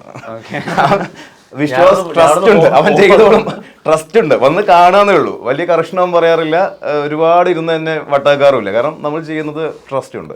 മാളികപ്പുറം ഫുൾ സിനിമ എനിക്ക് തോന്നുന്നു ഇൻക്ലൂഡിങ് ഷൂട്ടിംഗ് അടക്കം ഒരു 4 മാസം കൊണ്ടാണ് തീർത്ത് തിയേറ്ററിലേക്ക് പടം വന്നത്. ഷൂട്ടിംഗ് തീർന്നു, സ്കോർ ചെയ്യുന്നു, ബാക്കി പണികളൊക്കെ പാരലി പോയി തിയേറ്ററിലേക്ക് പടം ഇറക്കുന്നത്. അതിനകത്തിരുന്ന് ഭയങ്കര ബുദ്ധിജീവൊന്നും ആരും കളിച്ചിട്ടില്ല സീരിയസ്ലി. ഞാൻ അതൊക്കെ അതുകൊണ്ടാണ് പല പടം ഞാൻ. പക്ഷേ അതിനകത്ത് ഒരു ബ്രില്യൻസ് ഞാൻ പറഞ്ഞോട്ടെ. ഇപ്പൊ അത് ആളുകൾ പറഞ്ഞു തുടങ്ങിയത് ഒരു ഭക്തിപ്പടമാണെന്നുള്ളതാണ്. പക്ഷെ അതിനകത്തൊരു നല്ല ബ്രില്യൻസ് ഉണ്ട്. അതായത് ഉണ്ണിവന്നിന്റെ ക്യാരക്ടർ തന്നെ പറയുന്നുണ്ട്, മറ്റൊരാളെന്നല്ല പറയുന്നത്, ഉണ്ണിവന്നിന്റെ ക്യാരക്ടർ തന്നെ പറയുന്നുണ്ട് ആ കുട്ടിയുടെ കണ്ണിൽ ഞാനാണ് അയ്യപ്പൻ എന്നുള്ളത്. ഒരു ലോജിക്ക് അവിടെ കൊണ്ടുവന്ന് പ്ലേസ് ചെയ്തു എന്നുള്ളതാ. എനിക്ക് അറിയുന്ന കുറച്ച് ദൈവം ഇൻക്ലൂഡഡ് ആയിട്ടുള്ള കുറച്ച് ഡയലോഗ്സ് ഉണ്ട് ചില ഫേമസ് ആയിട്ടുള്ള സിനിമയിൽ. അതിൽ അവരെന്തായിരിക്കും ലോജിക്കലി ആലോചിച്ചിട്ട്, അല്ലെങ്കിൽ അത് കേൾക്കുമ്പോൾ ആസ് എ റൈറ്റർ അഭിലാഷ് പിള്ളയ്ക്ക് എന്താ തോന്നുന്നതെന്ന് പറയണം. അല്ല തീർച്ചയായും എന്തൊക്കെയാണ് ഞാൻ പറയാം. പടം ഏതാണ് അർജുൻ ചേട്ടൻ പറ. എന്തെങ്കിലും പണിയുണ്ട്, നീ പറഞ്ഞു ഡയലോഗ് അപ്പോഴല്ല പടം പറയാം. ഒരാൾ മറ്റൊരാൾക്ക് പകരമാവുകയാണെങ്കിൽ എന്തിനാണ് ഈ ലോകത്ത് ഒരുപാട് ദൈവങ്ങൾ, ഒരെണ്ണം പോരെ. ഏതാ പടം? നല്ല പരിചയമുള്ള ഡയലോഗ്, നല്ല ഡയലോഗ് അത്, പക്ഷെ അത് ഓർക്കാൻ പറ്റും. ലാലേട്ടൻ ഇടിച്ച് തൂഫാനാക്കി. രഞ്ജിത്ത് സാറുടെ പടമാണ്. രഞ്ജിത്ത് സാറുടെ പടമല്ല, ഷാജി കൈലാസിന്റെ പടം. പഴയതാ 2010. അതിന്റെ ഇടയിൽ ഷാജി സാർ ആ സമയത്ത് നാട്ടുരാജാണോ? അപ്പൊ ഈ ഡയലോഗിന്റെ ഒരു എസൻസ്, അതിന്റെ ബ്രില്യൻസ് എങ്ങനെയാ അഭിലാഷ് പിള്ള എന്നുള്ള റൈറ്റർ മനസ്സിലാവും? അതിന്റെ ബ്രില്യൻസ് എന്താന്നുള്ളത്, അതിന്റെ റൈറ്റർ എന്താ ചിന്തിച്ചു കൂട്ടിയെന്നുള്ളത് എനിക്ക് സത്യമാണ്. ഞാൻ ചെയ്തത് ഈ ദൈവങ്ങൾ, നമ്മളിപ്പോൾ 50 ദൈവങ്ങളെ എടുക്കുവാണെങ്കിൽ 50 ദൈവങ്ങൾക്ക് 50 രൂപങ്ങളായിരിക്കും. പക്ഷെ നമ്മളെല്ലാത്തിനും ദൈവം എന്ന് തന്നെ വിളിക്കുന്നത്. അല്ലാതെ അവിടെ പോയി നമ്മളിപ്പോൾ അയ്യപ്പനെ കാണുന്നത്, ശിവനെ കാണുന്നത്, വിഷ്ണുവിനെ കാണുന്നത്, എന്തായാലും എൻ്റെ മനസ്സിൽ ദൈവം തന്നെയാണ് ആസ് എ കൺസെപ്റ്റ്. അപ്പം ഞാൻ പറഞ്ഞത് 500 ദൈവങ്ങളുണ്ടെന്ന് പറയുന്നത് മനുഷ്യരുണ്ടാക്കി വെച്ചേക്കുന്ന വാക്കുകളാണ്. ഞാൻ വിശ്വസിക്കുന്നത് ദൈവം എന്ന് പറയുന്നത് ഒന്നാണ്, അത് ഏത് മതമായാലും ഏതിലും ഒന്നാണ്. അപ്പോൾ വിളിക്കുന്ന ദൈവത്തിനെ ഒരു രൂപം ഞാനങ്ങ് കാണുകയാണ്. ഞാൻ പോയി അയ്യപ്പന്റെ സിനിമ എഴുതുമ്പോൾ ഞാനൊരു അയ്യപ്പ ഭക്തനായതുകൊണ്ടാണ് എനിക്ക് മാളികപ്പുറം എഴുതാൻ തോന്നിയത്. ഞാനൊരു ചിലപ്പോൾ ഞാനൊരു ഗണപതി ഭക്തനാണ്, ചിലപ്പോൾ ഞാനൊരു കൊട്ടാരക്കര അമ്പലത്തിലേക്ക് വിടുന്ന ഒരു കുട്ടിയുടെ കഥയായിരിക്കും ഞാൻ എഴുതുന്നത്. അത്രേ ഉള്ള അതിന്റെ വ്യത്യാസം. പിന്നെ പേഴ്സണൽ ലൈഫിൽ നമ്മൾ ഫിലോസഫിക്ക് എല്ലാം പറയുന്നത് ഓരോരുത്തരുടെ ലൈഫിൽ ഓരോ ഫിലോസഫിയാണ്. പറയാൻ ഭയങ്കര എളുപ്പമില്ല, പ്രാക്ടിക്കൽ ആക്കുക എന്നുള്ളതാണ് പാട്. ഇപ്പം എനിക്ക് 100 ഫിലോസഫി പറഞ്ഞുകൊണ്ടിരിക്കുക, എൻ്റെ ഫിലോസഫി ആയിരിക്കില്ല നിങ്ങളുടേത്, അർജുൻ്റേതായിരിക്കില്ല, രഞ്ജിൻ്റേതായിരിക്കില്ല. ഇപ്പൊ ഡയലോഗ് പറഞ്ഞ കൈയടി ഭയങ്കര എളുപ്പമാണ്. ഇത് പ്രാക്ടിക്കൽ ലൈഫിൽ ആനന്ദ് ശ്രീബാലയായിട്ട് ബന്ധപ്പെട്ടിട്ടുള്ള മറ്റൊരു സിനിമ ഇതിന്റെ കണ്ടിന്യൂറ്റി ഞാൻ പറയാം. ഇത് പറഞ്ഞതിന് ഞാൻ പറയാം. ഇപ്പൊ മാളികപ്പുറത്തിന്റെ ക്ലൈമാക്സ് ഞാൻ ഒരു ഡയലോഗ് വെച്ചിട്ടുണ്ട്. അതായത് നമുക്ക് ആവശ്യമുള്ള സമയത്ത് ദൈവം മനുഷ്യന്റെ രൂപത്തിൽ വരും എന്ന് പറഞ്ഞത് ഞാൻ എൻ്റെ പേഴ്സണൽ ലൈഫ് എക്സ്പീരിയൻസിലാണ് പറയുന്നത്. എനിക്ക് ആവശ്യമുള്ള സമയത്ത് എൻ്റെ മുന്നിൽ ഒരുപാട് ദൈവങ്ങൾ വന്നിട്ടുണ്ട്, ഞാൻ ഒരുപാട് ദൈവങ്ങളെ കണ്ടിട്ടുണ്ട്, മനുഷ്യന്റെ രൂപത്തിൽ തന്നെയാണ്. അപ്പോൾ അവരെയൊക്കെ ഞാൻ കാണുന്നത് എൻ്റെ ലൈഫിലെ ദൈവങ്ങളായിട്ടാണ്. അതുകൊണ്ട് തന്നെയാണ് മനോജ് കെ ജയൻ ആ ഡയലോഗ് പറയുമ്പോൾ എത്രയോ തിയേറ്ററിൽ കയ്യടി കിട്ടിയത്. കാരണം അവർ ഫീൽ ചെയ്ത് അതാണ് ശരിയാണ്. നമുക്ക് ആവശ്യമുള്ള സമയത്ത് ദൈവം 4 കൈയും മറ്റേ കയ്യിൽ വാളും പിടിച്ചുകൊണ്ടല്ല വന്നേക്കുന്നത്, 2 കാലും 2 കൈയും ഉള്ളൊരു മനുഷ്യനായിട്ട് കൈ നമ്മുടെ മുന്നിലേക്ക് വന്നേക്കുന്നത്. അതുകൊണ്ടാണ് ആ ഡയലോഗ് ഇന്നും റിലവൻ്റ് ആയിട്ട് പലപ്പോഴും പല ആളുകളും ടാഗ് ചെയ്ത് ഇടാറുണ്ട്. ഇപ്പോഴും ഇന്ന് രാവിലെ കൂടെ എനിക്ക് 2 ടാഗ് സെയിം ഡയലോഗ് ഒന്നുള്ളൂ മനോജേട്ടൻ പറയുന്നത്. ആ ഡയലോഗ് ഞാൻ പറയിപ്പിക്കുമ്പോൾ മനോജേട്ടൻ എൻ്റെ അടുത്തെന്ന് പറഞ്ഞു, അഭിലാഷ് ഇത് സത്യമാണ്, നമ്മുടെയൊക്കെ ജീവിതത്തിൽ ഇതാണ് എന്ന് പറയുന്നൊരു കാര്യം. അപ്പോൾ അത് എനിക്ക് തോന്നുന്നു ഒരു പരിധി വരെ ആ സിനിമയിൽ സക്സസ് ഫാക്ടറിലുള്ള സാധനം ആ ഡയലോഗും കൂടെയാണ് ക്ലൈമാക്സിലെ. മറ്റൊരു ഡയലോഗ് പറയാം, മൂടി വയ്ക്കാം വളച്ചൊടിക്കാം, പക്ഷെ ഒരു നാൾ സത്യം പുറത്തു വരും, കാരണം സത്യം ഈശ്വരനാണ്. ഏതാ പടം? ഇത് എന്തിനാണ് ഇത് ഭയങ്കര ഫേമസ് ആയ പടാ. പടം ഫേമസ് ആയിരിക്കും. ഞാൻ ഡയലോഗ് നിങ്ങൾക്ക് വളരെ വളരെ ഇഷ്ടപ്പെട്ട ഒരാൾ പറഞ്ഞിട്ടുള്ള ആ ഡയലോഗ് ഭയങ്കര ഫേമസ് ആണ്. നമുക്ക് കോട്ട് ഇട്ടിട്ട് നരസിംഹം. നീ അർജുനോട് ചോദിക്കുന്നു, ഞാൻ ഉത്തരം പറയും. അതെ, രക്ഷിക്കടാ അവനെ.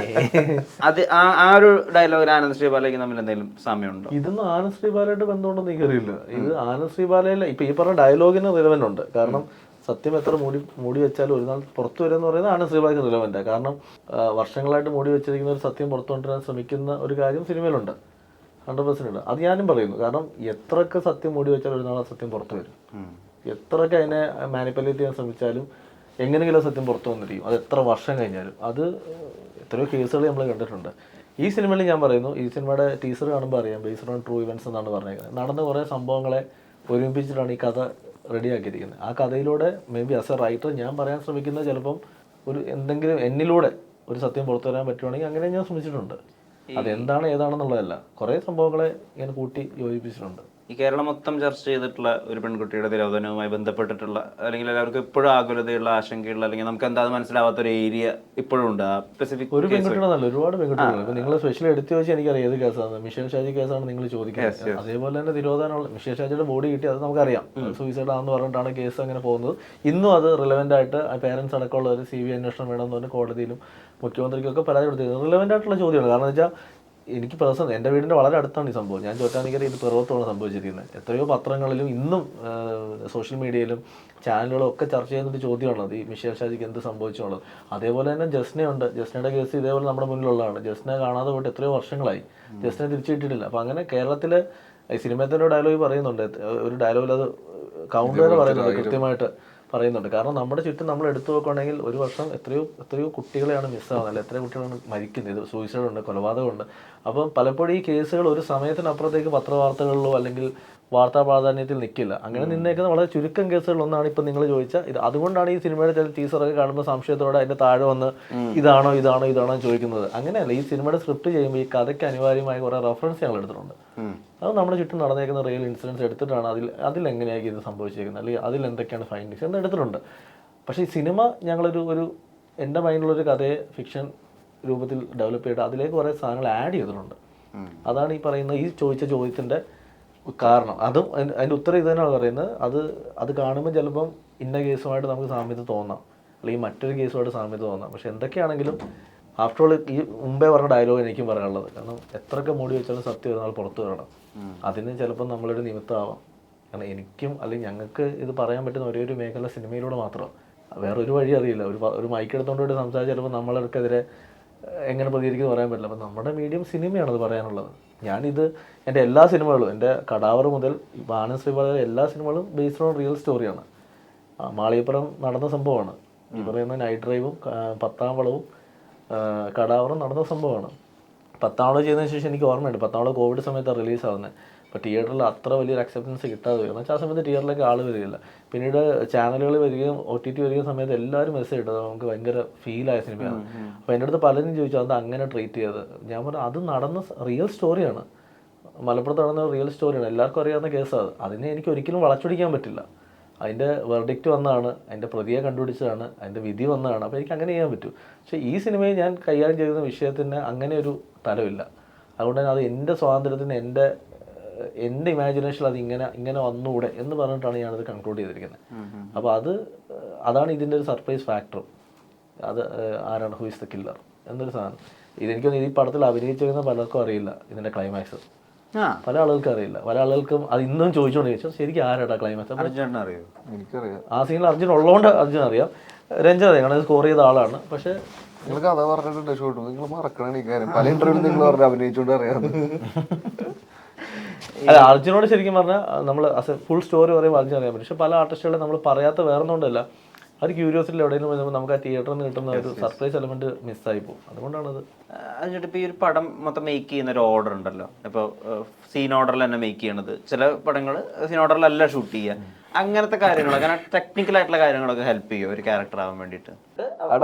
ലൊക്കേഷൻ പോലെ ഇരിക്കും, നമുക്ക് പറയാൻ പറ്റില്ലല്ലോ. ഇപ്പൊ ഒറ്റ വീട്ടിൽ നടക്കുന്ന പരിപാടിയാണെങ്കിൽ ചിലപ്പോൾ നമുക്ക് സീൻ ഓർഡറിലൊക്കെ ഷൂട്ട് ചെയ്ത് പോകാൻ പറ്റും. ജാനമൻ പോലത്തെ പരിപാടിയാണെങ്കിൽ സീൻ ഓർഡറിലൊക്കെ ഷൂട്ട് ചെയ്ത് പോകാൻ പറ്റും, രോമാഞ്ചവും. പക്ഷെ നമുക്കിപ്പോ കുറെ പ്രശ്നങ്ങൾ ഫേസ് ചെയ്യേണ്ടി വരും സീൻ ഓർഡറിൽ പോകണമെങ്കിൽ. കാരണം ഇപ്പൊ ഈ സീൻ ഇവിടെ കൊച്ചിയിലാണെങ്കിൽ അടുത്ത സീൻ ട്രിവാൻഡ്രത്തെ ഷൂട്ട് ചെയ്യണമെങ്കിൽ ട്രിവാൻഡ്രത്ത് വിട്ടാൽ കൊച്ചിയിലേക്ക് വരാൻ പറ്റില്ലല്ലോ. അപ്പൊ നമ്മൾ അതിനാണ് പ്രോപ്പറായിട്ട് കഥ എന്താണെന്ന് അറിയാം, ഇപ്പൊ നടക്കുന്ന സീനിന്റെ പാസ്റ്റ് എന്താണെന്ന് അറിയാം, എന്തൊക്കെ നടന്നു കഴിഞ്ഞിട്ടുണ്ടെന്ന് അറിയാം. അതൊക്കെ കാൽക്കുലേറ്റ് ചെയ്തിട്ടാണ് അവിടെ തന്നെ ഒന്ന് ചെയ്തു പോകണം. പിന്നെ പ്രോപ്പറായിട്ട് കഥ എന്താന്ന് മനസ്സിലാക്കി എന്തൊക്കെ സിറ്റുവേഷൻ നടന്നു പോയിട്ടുണ്ടെന്ന് അറിഞ്ഞു കഴിഞ്ഞാൽ നമുക്ക് പ്രസന്റിൽ നിൽക്കാൻ എളുപ്പമായിരിക്കും എന്നുള്ളൊരു തോട്ട് പ്രോസസ്സാണ് ഇപ്പൊ. ഇപ്പൊ വലിയൊരു സിനിമ വരികയാണ്, അതായത് ഇപ്പൊ ആടുജീവിതം പോലൊന്ന്, അല്ലെങ്കിൽ കുറെ സമയമൊക്കെ ഇൻവെസ്റ്റ് ചെയ്യേണ്ട അങ്ങനെ വലിയൊരു പ്രൊജക്ട് വരികയാണ്. അപ്പോഴത്ത് കൂട്ടുകാരുടേതായിട്ടുള്ള ഇപ്പൊ ചിദംബരത്തിന്റെയോ അല്ലെങ്കിൽ ലാൽ ജൂനിയറിന്റെ ഒക്കെ ആയിട്ടുള്ള 3 സിനിമകൾ വരികയാണ്. അപ്പൊ ഏതാ ആ സമയത്ത് ചൂസ് ചെയ്യുക? ഇപ്പൊ കത്തനാരൊക്കെ ചെയ്യുന്നില്ല ചേട്ടൻ, കുറെ സമയം എടുത്തിട്ട്. അങ്ങനെ ചൂസ് ചെയ്യേണ്ട ഒരു സമയമായോ ഇപ്പൊ കരിയറിൽ? ആയിട്ടില്ല എന്നാണ്. കാരണം അങ്ങനെ വെച്ചിട്ട് അങ്ങനെ ബഡ്ജറ്റ് ചെയ്ത് ചെയ്യാനുള്ള ഒരു പ്രൊഡ്യൂസർ വരില്ല ഒന്നാമത് തന്നെ വെച്ച് ഇപ്പൊ. അപ്പൊ ആദ്യമല്ല എനിക്ക് നല്ല ഉറപ്പാണ്. കാരണം സുമതി വളവ് ആദ്യം 2019 ചെയ്തപ്പോ 5 കോടി രൂപ പടം ചെയ്ത് നോക്കിയിട്ട് ഒരു പ്രൊഡ്യൂസർ ഉണ്ടായില്ല. 2019 എന്റെ കഥ പറയുമ്പോൾ അർജുൻ നമുക്ക് ചെയ്യാൻ ചേട്ടാന്ന് പറയും. അപ്പൊ അന്ന് ഞങ്ങളും എസ്റ്റാബ്ലിഷ് അല്ല, ഞങ്ങളും പടം ചെയ്തിട്ടില്ല. അർജുനും വന്ന് തുടങ്ങിയിട്ടുള്ളൂ അല്ലേ? ഞാൻ തുടങ്ങി 18 പടം ഇറങ്ങി, 19 പടം ചെയ്തു. പടങ്ങളുണ്ട്, പക്ഷെ ഹീറോ ലീഡാക്കി ചെയ്യാനുള്ള പരിപാടികളൊന്നും. അതായത് ബിസിനസ് പെർസ്പെക്റ്റീവ് ചിന്തിച്ചാൽ അന്ന് പ്രൊഡ്യൂസർ നമ്മളൊരു 4.5 രൂപ അല്ല 5 രൂപയ്ക്ക് തീരുമാനം. ജൂണൊക്കെ ഇപ്പൊ ഇറങ്ങിയിട്ടുണ്ടല്ലോ. ഇല്ല ഇറങ്ങണുള്ളൂ. ജൂൺ ഇറങ്ങണേ ഉള്ളൂ അല്ലേ? പറവ ഇറങ്ങിയിട്ടുണ്ട്. ജൂൺ ഇറങ്ങി, 18 ഇറങ്ങി. പക്ഷെ എന്നാലും ലീഡായിട്ടുള്ള പരിപാടി ജൂൺ ഞാൻ സപ്പോർട്ടിങ് അല്ലേ? അല്ല, പക്ഷെ അതിലെന്താ പറഞ്ഞതെന്ന് വെച്ചാൽ അതിനുശേഷം വീണ്ടും സിനിമകൾ സംഭവിക്കുന്നു. അർജുൻ എസ്റ്റാബ്ലിഷ് ആണ്, ഞങ്ങൾ സിനിമയായിരുന്നു. അപ്പൊ ഇന്ന് അതേ കഥ കുറച്ചും കൂടെ വലിപ്പത്തിൽ 13 കോടി രൂപയ്ക്ക് ഞങ്ങൾക്ക് ചെയ്യാൻ പറ്റുന്നുണ്ടെങ്കിൽ, ഒരു ടീം എന്നുള്ള പേര് ചെയ്യാൻ പറ്റുന്നുണ്ടെങ്കിൽ അത് ശരിക്കും ഞങ്ങൾക്ക് സിനിമയിൽ കിട്ടിയേക്കുന്ന ഒരു അക്സെപ്റ്റൻസ് തന്നെയാണ്. അതിന് ഇത്ര വർഷം എടുത്തു. അത് എക്സ്പീരിയൻസ് ആണ്. ആ എക്സ്പീരിയൻസിനാണ് ഞങ്ങൾ ഇനി മുന്നോട്ടുള്ള സിനിമകൾക്ക് യൂസ് ചെയ്യാൻ പോകുന്നത്. നല്ല ക്ഷമ വേണമല്ലേ സിനിമയുടെ? നല്ല ക്ഷമയാണ്. 10 കൊല്ലം ഒരു പണിയില്ല ഞാൻ ഇരുന്നിട്ടുണ്ട്. ഉള്ള ജോലിയും കളഞ്ഞിട്ടാണ് നമ്മൾ സിനിമയെന്ന് പറഞ്ഞ് ഇറങ്ങുമ്പോൾ ഒരുപാട് ചുറ്റുപാടുകളിൽ നിന്ന് കേൾക്കുന്ന ഇതെല്ലാവരും എനിക്കത് രഞ്ജനും ഞാനും അർജുനും ഞങ്ങളൊക്കെ ഫേസ് ചെയ്തിട്ടുള്ള സംഭവം. ക്ഷമിച്ചിരുന്ന ഒരു സമയമുള്ളത് ഞാൻ ക്ഷമിച്ചിരുന്നിട്ടില്ല. എന്താ ദൈവഭാഗ്യത്തിന് ക്ഷമിച്ചിരുന്നേക്കണ. ആകെ 2 പടം പൊട്ടിയിട്ട് 3 വർഷത്തോളം പടങ്ങളൊന്നും ചെയ്യണ്ട, അഭിനയിക്കണ്ട എന്നുള്ളൊരു പോയിന്റിൽ നിൽക്കണ്ടായിരുന്നു. പറവ തൊട്ട് പിന്നെ എനിക്ക് എന്തോ ദൈവം സത്യത്തിന്റെ ഭാഗ്യം. വലിയൊരു സ്റ്റാർ ആയിട്ടേ ഇപ്പൊ ഞാൻ ഇൻസ്റ്റാഗ്രാം കണ്ടപ്പോൾ ശ്രദ്ധിച്ച ഈ അല്ലു അർജുൻ എഴുതി വരില്ലേ അത് വരുത്തൻ സമയം തൊട്ടുള്ളതാ. വരുത്തം ചെയ്യുമ്പോ മഷർക്ക് പറഞ്ഞടാ നിന്റെ ഇൻസ്റ്റാഗ്രാം കാണാൻ ഒരു മേനയില്ല, നീ എന്തെങ്കിലുമൊക്കെ ചെയ്ത് വെക്ക്. എന്ത് ചെയ്യണ്ടേ? നിന്റെ ഇൻസ്റ്റാഗ്രാം മറ്റേ ബോൺ ഡേറ്റ് എന്താണത്, നീ മറ്റേ എന്നാ നിങ്ങൾ എന്തെങ്കിലും ചെയ്യുന്നതിന് കൊടുത്തപ്പോ മഷർക്കാണ് കുറച്ച് ഫ്രീക്ക് അടിക്കാന്നുള്ള രീതിയിൽ സാധനം പിടിച്ചിട്ട് വന്ന് ഒരു ടാഗ് ലൈൻ വേണം എന്നുള്ള രീതിയിൽ. അപ്പൊ അശ്വതി എന്ന് പറഞ്ഞൊരു ഐഡിയ ഉണ്ടായി, ഗൂഗിളിലൊക്കെ വർക്ക് ചെയ്താ. ഞാൻ ചോദിച്ചു ഇംഗ്ലീഷ് എന്തെങ്കിലും പറഞ്ഞാൽ കിട്ടായിരുന്നു. അപ്പൊ കൊള്ളിക്കാരത്തി കുറെ ആലോചിച്ചിട്ട് നീ ആരാ, നീ എന്റെ പരിപാടി ആക്ടിങ് അല്ലേ, ഓക്കെ സാധനം ഉണ്ടെന്നിട്ട് റിയൽ യെറ്റ് ഇമാജിനറി എന്നൊരു സാധനം അടിച്ചിട്ട് വന്നു. അത് കൊള്ളാലോ, സെറ്റപ്പ് ആണല്ലോ, പിന്നെ മാറ്റേ വേണ്ട എന്നുള്ള രീതിയിൽ. അപ്പൊ അതാണ് എന്റെ പ്രൊഫഷൻ, ആക്ടിങ് ആണ്. I am doing it. അല്ല ഞാൻ പറയല്ലേ, എഴുതി വരുന്നല്ലേ ഇത്, അതുപോലെ ഭാവിയിൽ അങ്ങനെ ഇങ്ങനൊക്കെ എഴുതി വരുന്ന ആളുകൾ ചെയർ ചെയ്യുന്ന. എനിക്ക് ആഗ്രഹമൊക്കെ ഉണ്ട്, സ്വപ്നം ഉണ്ടാവില്ലടാ. നീ എന്താ പറയുക, സ്വപ്നം കാണാണ്ടിരിക്കുക. ഞാൻ അത്രയും നന്മമരമൊന്നും ആഗ്രഹങ്ങൾ ഉള്ളിലുണ്ട്, പല ആഗ്രഹങ്ങളും ഉണ്ട്. അപ്പൊ അതിന്റെ ഓരോ പടികളായിട്ട് ഇങ്ങനെ നല്ല ക്യാരക്ടേഴ്സ് ചെയ്യണം, കുറച്ചും കൂടി നല്ല നല്ല പരിപാടികൾ വരണം. ആ ആഗ്രഹങ്ങളാണ് നമ്മൾ മുന്നോട്ട് കൊണ്ടുപോയി. ഇതിൽ വന്നിട്ടുണ്ട് അർജുൻ ഷോ ഇന്നാൻഡസ് എന്നാണ്. ഇന്നായിരുന്നു ആദ്യം. ഞാൻ പ്രശ്നം ഉണ്ടാക്കി, ഇത് എന്താണ് എന്റെ പേര് ടൈറ്റിൽ വെച്ചിട്ട് ആസ് വെച്ചെന്താ പ്രശ്നം എന്ന് വെച്ചാൽ അങ്ങനെ അവര് ഞാൻ ആസാക്കി. അപ്പൊ ഈ ഒരു ലിറ്റ്മസ് ടെസ്റ്റ് അല്ലേ ഈ ഇടിപ്പടം കഴിഞ്ഞിട്ട് സൂപ്പർ സ്റ്റാർ ആവുന്നത്? ഇപ്പൊ മാളികപ്പുറത്തിന് ഉണ്ണി മുഹമ്മദിന് നടന്ന പോലെ, പുതിയ മുഖത്തിന് പൃഥ്വിരാജ് നടന്ന പോലെ അങ്ങനെ ഒരു പടം വരും? അറിയില്ല, വരും. അങ്ങനത്തെ സ്ക്രിപ്റ്റുകൾ വരുന്നുണ്ടോ? ഔട്ട് ആൻഡ് ഔട്ട് ഇടി വരുമായിരിക്കും. പറയേ, മനസ്സ് പറഞ്ഞു. ഇല്ലടാ, ഔട്ടാനായിട്ട് ഇടി പടം അങ്ങനെ ഇപ്പൊ ചെയ്യണില്ല. ഞാൻ പറയട്ടെ, ഈ മറ്റേ സൂപ്പർ സ്റ്റാറിനെ അവർ ഈ വാളെടുത്ത് എറിയില്ലേ? അപ്പൊ കുറെ ആളുകൾ പറയുന്നുണ്ട് ഇവർക്ക് ഒരു പ്രീക്വൽ കഥ ഉണ്ടാവും എന്നുള്ളത്. അങ്ങനെ പ്രീക്വൽ കഥ എങ്ങനെ ഗിരീഷേട്ടൻ പറഞ്ഞോ? ഛേ, ചോദിക്കണേ പ്രേമലോക 2 ഒക്കെ അല്ലടാ. ഞാൻ ഇടയിൽ പോയിട്ട് ചേട്ടാ നമുക്ക് സൂപ്പർ സ്റ്റാറിനെ എന്തിനാണ് ഞാൻ ഈ സൈഡിൽ കൂടെ ഒക്കെ പോയിക്കോളാം, നമുക്ക് വരേണ്ടതൊക്കെ വന്നോളൂ എങ്ങനെയെങ്കിലൊക്കെ ഇറങ്ങി തിരിഞ്ഞ്. രഞ്ജിൻ റോ ഈ പൂമുത്തോളം ഇറങ്ങിയ സമയത്ത് ഒരു ഗാനമേള ട്രൂപ്പുകാരൻ പറഞ്ഞതാണ്, കുറെ കാലത്തിന് ശേഷം ഞങ്ങളുടെ തബലിസ്റ്റിന് കുറച്ച് വർക്ക് വന്നു. അങ്ങനത്തെ പാട്ടുകൾ ഉണ്ടാക്കാൻ ഇപ്പൊ പൂമുത്തോളയെ പോലുള്ള പാട്ടുകൾ ഉണ്ടാക്കുക, അല്ലെങ്കിൽ നങ്ങേലിപ്പൂവെ പോലത്തെ പാട്ടുകൾ ഉണ്ടാക്കുക, അത് ഇപ്പൊ ഒരു ഫാസ്റ്റ് നമ്പർ അല്ലെങ്കിൽ ഒരു പെട്ടെന്ന് ഹിറ്റ് ഉണ്ടാക്കണം, ഒരു ഹുക്കുള്ള പാട്ട് ഉണ്ടാക്കണം, അങ്ങനത്തെ മോഡലാണോ അത് വർക്കാവണേ, അതോ വളരെ സോൾഫുൾ ആയിട്ട്? അല്ല, അത് സംഭവിച്ചു പോകുന്നതാണ്. ആക്ച്വലി പൂമുത്തോളം ചെയ്യുന്ന സമയത്ത് തബല പാട്ടാണെന്ന് ചിന്തിച്ചിട്ടൊന്നുമില്ല. പക്ഷെ ജോയി ചേട്ടന് ഭയങ്കര ഇഷ്ടമായിരുന്നു തബല. ഇപ്പോൾ ഉയരുന്നാഥനെ കേൾക്കുമ്പോൾ പുള്ളി മിക്സ് ഒക്കെ ചെയ്ത് കൊടുക്കുമ്പോൾ ഞാൻ അതിൽ കുറച്ച് ഇലക്ട്രോണിക് ലെയേഴ്സ് ഒക്കെ ഉണ്ട്. ഉയരുന്നാഥനെ കേൾക്കുമ്പോൾ ഒരു പ്യുവർലി തബല സോങ് ആണെങ്കിലും അത് വേറെ കുറച്ച് ലെയേഴ്സ് ഉണ്ട്. അപ്പോൾ ജോയി ചേട്ടൻ പറയുന്നത് ഫ്ലൈറ്റ് പോകുന്ന പോലെയൊക്കെ ശബ്ദങ്ങൾ എവിടെ നിന്നൊക്കെയാണ് വരുന്നത്, അതൊക്കെ എടുത്ത് കട്ട് ചെയ്ത് ആരതൊക്കെ മിക്സ് ചെയ്യുന്നത് ചീത്ത പറഞ്ഞേ, എന്നിട്ട് തബല മാത്രം കേട്ടാൽ മതി എന്ന് പറയും പുള്ളി. അപ്പോൾ അങ്ങനെ പൂമുത്തോളയാണെങ്കിലും ഉയരുന്നാഥനെ ആണെങ്കിലും ഒക്കെ ഈ ഋതത്തിന് ഭയങ്കര ഇമ്പോർട്ടൻസ് ജോയി ചേട്ടനിലൂടെയും കൂടെ സംഭവിച്ചിട്ടുണ്ട്. പുള്ളിനെ കൂടെ പറയും തബല മാത്രം കേൾക്കട്ടെ, വേറെ ഒന്നും കേൾക്കണ്ട. അപ്പോൾ ആ സംഭവം എനിക്കും അറിയാതെ കൊള്ളല പരിപാടി എന്ന് തോന്നിയിട്ടുണ്ട്. അതായത് ഇതിൻ്റെ ഗുണം എന്ന് പറഞ്ഞാൽ കുറേ നാളായിട്ട് നമ്മൾ കേൾക്കുന്നില്ല മലയാള സിനിമയിൽ, മലയാളത്തിൻ്റെ അല്ലെങ്കിൽ ഒരു സൗത്ത് ഇന്ത്യൻ മ്യൂസിക്കിൻ്റെ ഒരു അടിസ്ഥാനമായിട്ടുള്ളൊരു ഇൻസ്ട്രുമെൻ്റ് ആയിരുന്നല്ലോ ഈ പെർക്കഷൻ എന്ന് പറയുന്നത്. ഈ പെർക്കഷൻ മാറിക്കൊണ്ടിരിക്കുന്ന, കംപ്ലീറ്റ്ലി മാറി എന്നുള്ള അവസ്ഥയിൽ നിൽക്കുന്ന സമയത്താണ് ജോസഫ് വരുന്നത്. കംപ്ലീറ്റ്ലി പെർക്കസീവ് ആയിട്ടുള്ള അല്ലെങ്കിൽ ഇന്ത്യൻ പെർക്കഷൻ കൊണ്ടുള്ള ഞാൻ പോലും ചിന്തിക്കാതെ ഇരുന്നൊരു സമയം. നമുക്കത് ചെയ്യാനുള്ള കഴിവുണ്ടെങ്കിലും നമ്മൾ മനഃപൂർവ്വം ചിന്തിക്കാതിരിക്കും അപ്പുറത്തെ ആൾക്കാർ ചെയ്യുമ്പോൾ എന്നുള്ളൊരു, എസ്പെഷ്യലി ഫസ്റ്റ് മൂവിയാണ്. അപ്പോൾ ആ ഒരു ടെൻഷനും കാര്യങ്ങളൊക്കെ നമുക്ക് ഉണ്ടാവും.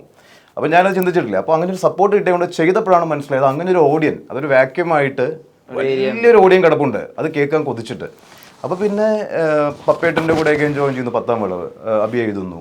അപ്പോൾ ഏലമലക്കാടിനുള്ളിൽ എന്ന് പറഞ്ഞ സോങ് വരുന്ന സമയത്തും എൻ്റെ തലയിൽ കൂടെ ഇങ്ങനെ ഓടിക്കൊണ്ടിരിക്കുന്നത് ഈ പെർക്കഷനാണ്, ആ മെലഡിക്ക് ചേരുന്നതും അതാണ്. അപ്പോൾ അങ്ങനെ സംഭവിക്കുന്നതാണ്, മനഃപൂർവ്വം ചെയ്യുന്നതല്ല അതൊന്നും. കാരണം നങ്ങേലിപ്പൂവിൽ റിതംസേ ഇല്ല.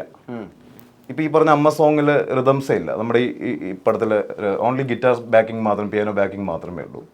അപ്പോൾ അങ്ങനെ സംഭവിക്കുന്നതാണ്. അർജുന വെച്ചുകൊണ്ട് പാടിപ്പിച്ചോ? അർജുൻ പാടണമെന്ന് വിചാരിച്ചിരുന്നു, പക്ഷെ നടന്നില്ല. സുമതിയിൽ പാടും.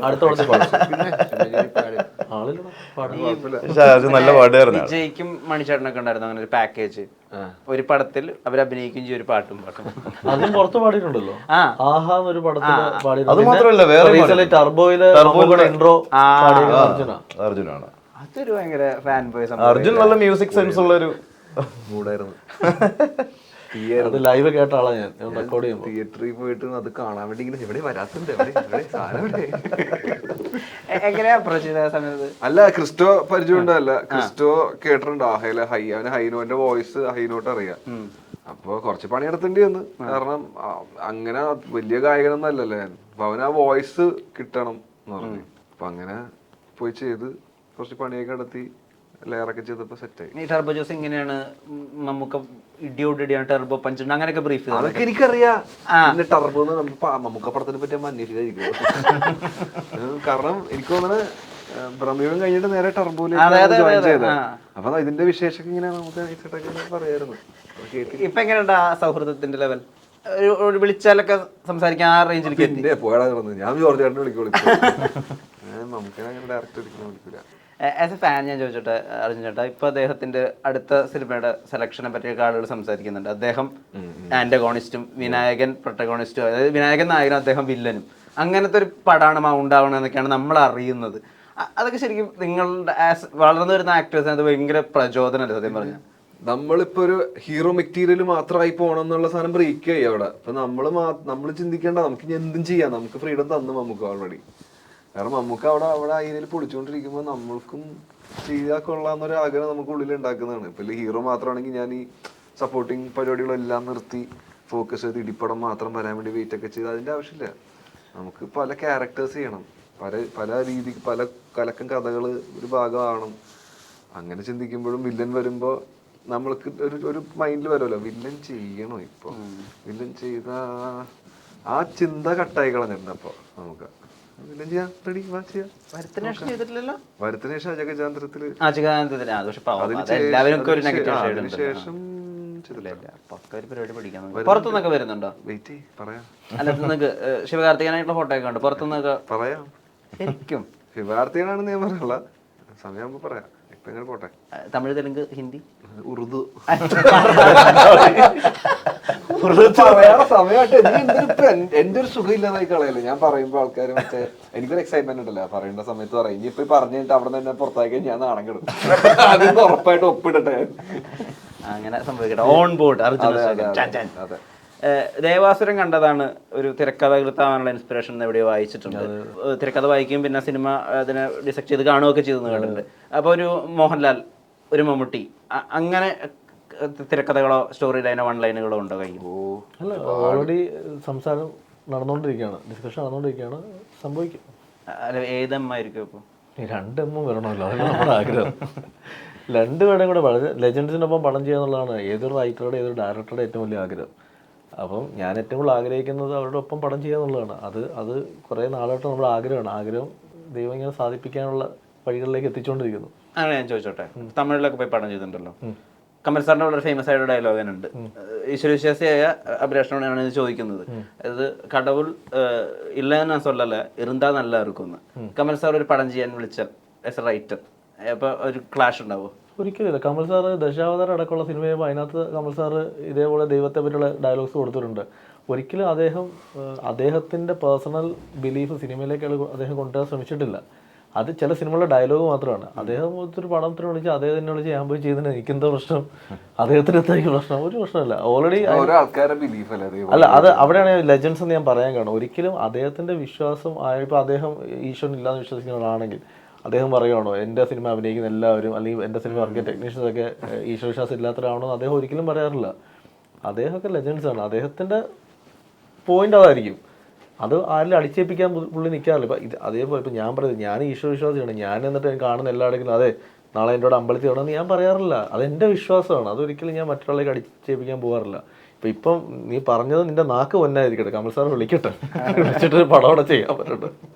അത്ഭുതദ്വീപ് 2 എപ്പോൾ വരും? അത്ഭുതദ്വീപ് അടുത്ത വർഷമാണ് പ്ലാൻ ചെയ്യുന്നത്. വലിയ ക്യാൻവാസിൽ വലിയ പ്രിപ്പറേഷന് വേണ്ട സിനിമയാണ്. അപ്പോൾ അത് അതിൻ്റെ ആയിട്ടുള്ള സമയമെടുക്കും. അതിൻ്റെ മുന്നേ തീർക്കാനുള്ള കുറേ പരിപാടികളുണ്ട്. ഈ കുറേ വർഷം പറയല്ലോ 10 കൊല്ലത്തോളം സിനിമയ്ക്ക് വേണ്ടി നടന്നപ്പോൾ നമ്മൾ എഴുതി അല്ലെങ്കിൽ നമ്മൾ പോയി കഥ പറഞ്ഞ പല പ്രോജക്റ്റുകളും ഇപ്പോൾ ഓണായിക്കൊണ്ടിരിക്കുക.